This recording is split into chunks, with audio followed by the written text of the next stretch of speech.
मोरवा में ऐतिहासिक रिजल्ट होगा और एनडीए जीतेगी। सरकार कहाँ बनेगी? जब एनडीए को 225 सीट मिल जाएगा तो बचे हुए 28 सीट में कहीं सरकार बनती है क्या? तेजस्वी यादव वादे कर रहे हैं, माई बहन मान योजना, 225 यूनिट बिजली फ्री होने की बात करें, कई ऐसे घोषणा है वो करें कि हर एक घर सरकारी नौकरी दे। तेजस्वी यादव को अपने माता पिता के कार्यकाल के लिए जितने नरसंहार हुए उसके लिए उनको पहले माफ़ी मांगनी चाहिए। निश्चित रूप से इस बार एनडीए सरकार और एनडीए के कैंडिडेट जो विद्यासागर निषाद, मैं खुद हूँ, निश्चित रूप से बड़े मार्जिन से चुनाव जीतूंगा। सहनी समाज इस बार किसके तरफ, ये बताइए, क्योंकि मुकेश सहनी महागठबंधन के साथ है। मैं सहनी समाज का ही बेटा हूँ, ठीक है, और यहाँ निश्चित रूप से सहनी समाज अपने इकलौते बेटे को जिताने के लिए एकदम तैयार है। नमस्कार, आप हैं न्यूज़ 4 नेशन पर, मैं आपके साथ अभिजीत सिंह। 2025 बिहार विधानसभा चुनाव का बिगुल बज चुका है और जनता के बीच नेता पहुंच रहे हैं। और वहीं बात करें तो इस बार विधानसभा चुनाव में एनडीए वर्सेस महागठबंधन, जहां एनडीए का नारा दिया जा रहा है कि 2025 फिर से नीतीश 225, तो ये लक्ष्य पार होगा या नहीं होगा, ऐसे में हमारे साथ बात करने के लिए मोरवा विधानसभा के जदयू के प्रत्याशी विद्यासागर निषाद जी हैं। सर, सबसे पहले आपका स्वागत है। और इस बार मोरवा में माहौल चल रहा है। सबसे पहले आपका बहुत बहुत स्वागत। मोरवा में ऐतिहासिक रिजल्ट होगा और एनडीए जीतेगी। लेकिन पिछले बार कहीं ना कहीं पार्टी ने आप पर विश्वास किया था और चूक हो गई थी। इस बार लगता है कि कहाँ वो चूक हुआ है और उसको दूर करेंगे आप? नहीं, इस बार कोई चूक नहीं है, एनडीए इंटैक्ट है और हम लोग निश्चित ही बहुत बड़े मार्जिन से चुनाव जीतेंगे। पिछले बार वजह क्या रही जिसके कारण आपको हार का सामना करना पड़ा? नहीं, पिछली बार का जो वजह था उसमें नंबर 1 पर वजह था कि एक हमारे जो प्रखंड अध्यक्ष थे वो निर्दलीय चुनाव लड़ गए और बहुत अति पिछड़ा समाज का हर वर्ग का कोई ना कोई कैंडिडेट हुआ करता था, जिसके कारण वोट में बहुत बिखराव था। और इस बार जो हमारा एनडीए का जो स्वरूप है वो पिछली बार इतना बड़ा एनडीए का स्वरूप नहीं था। जैसे कि चिराग पासवान खाली आप लोगों के साथ आए हैं, वो तो स्वरूप तो वही लग रहा है। नहीं, पिछले बार जो मतलब आप समझिए, चिराग पासवान जी का भी तो वो बहुत बड़ी पार्टी है और हमारे मतलब रामविलास पासवान जी का बहुत बड़े फॉलोअर्स लोग से हैं और इस बार हम लोगों के साथ हैं, तो हम लोग को निश्चित रूप से है कि हम लोग इस बार फतह करेंगे। आपने कहा कि वोटों का बिखराव हो गया इसके कारण, और मोरवा विधानसभा के वोटों के समीकरण जाने तो आपके समाज के वोट बैंक काफी हैं। और महागठबंधन की बात करें तो मुकेश सहनी उनके साथ घूम रहे हैं और डिप्टी सीएम का फेस भी घोषित कर दिया गया है। तो लग रहा है कि आपके समाज के लोग आपके साथ पहुंच आएंगे।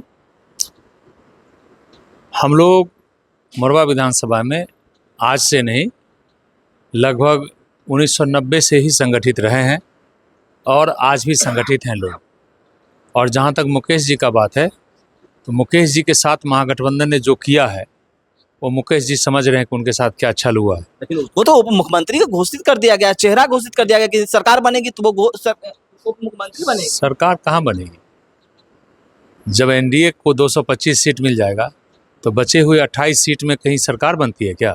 तेजस्वी यादव वादे कर रहे हैं, माई बहन मान योजना, 225 यूनिट बिजली फ्री होने की बात करें, कई ऐसे घोषणा है वो करें कि हर एक घर सरकारी नौकरी दे। तेजस्वी यादव को अपने माता पिता के कार्यकाल के लिए जितने नरसंहार हुए उसके लिए उनको पहले माफ़ी मांगनी चाहिए बिहार की जनता से, बिहार के युवाओं से।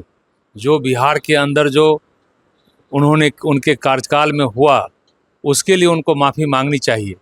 बिहार में न तो सड़क थी, न शिक्षा था, न कानून की व्यवस्था थी, न किसी प्रकार की कोई चीज़ थी, न बिजली थी, सामाजिक असुरक्षा था, लोगों में डर और भय का माहौल था।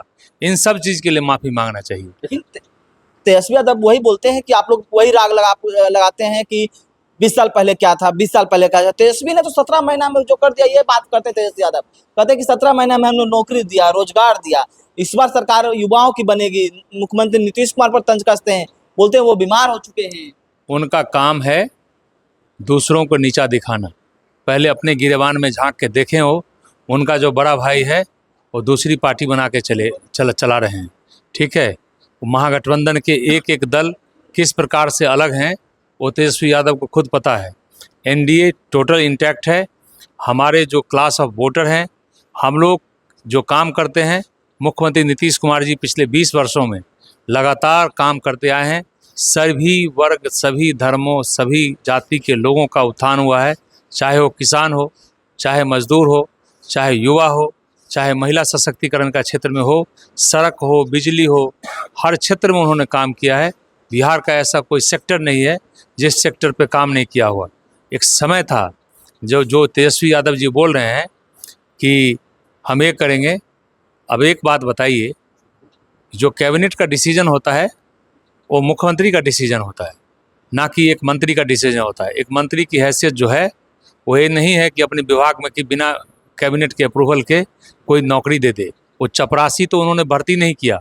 जिन जिन विभागों में वो मंत्री थे वो उनका नोटिफिकेशन निकाल के दिखावे बिहार की जनता को कि हमने इस विभाग की पदभार था हमारे पास और इस विभाग में हमने ऐसा किया। यानी कि झूठ बोले तेजस्वी यादव, छोड़िए वो तो बात की बात है, लेकिन ये बताइए कि मोरबा में इस बार क्या माहौल है। 2015 में आपने यहाँ से विधायक भी रहा, 20 में आपको हार का सामना करना पड़ा, तो इस बार जो 5 साल का गैप आपको मिला वो क्या आप जनता के बीच में जा रहे हैं, तो क्या लोग बोल रहे हैं कि इस बार आपको ही वोट देंगे? 2020 में यहाँ राष्ट्रीय जनता दल के कैंडिडेट जीते थे। राष्ट्रीय जनता दल के कैंडिडेट हो, चाहे उनके नेता हो, उनके वर्किंग स्टाइल अलग हैं। लोगों में जो भय है, लोगों में असुरक्षा है और लोगों को इस बात का लगता है कि ये आदमी किसी काम का नहीं है, सिर्फ ढकोसला है। लोग पछता रहे हैं अपने पिछले। लोग पछता रहे हैं, तो इस बार निश्चित रूप से इस बार एनडीए सरकार और एनडीए के कैंडिडेट जो विद्यासागर निषाद, मैं खुद हूँ, निश्चित रूप से बड़े मार्जिन से चुनाव जीतूंगा। सहनी समाज इस बार किसके तरफ, ये बताइए, क्योंकि मुकेश सहनी महागठबंधन के साथ है। मैं सहनी समाज का ही बेटा हूँ, ठीक है, और यहाँ निश्चित रूप से सहनी समाज अपने इकलौते बेटे को जिताने के लिए एकदम तैयार है। तैयार है। तो इस बार 25 से 30 क्या होने वाला? फिर से नीतीश। तो हमारे साथ थे मोरबा विधानसभा से एनडीए के प्रत्याशी विद्यासागर जी। उन्होंने क्या कुछ कहा आपने सुना है। इस तमाम खबर न्यूज़ स्पॉन्सर के साथ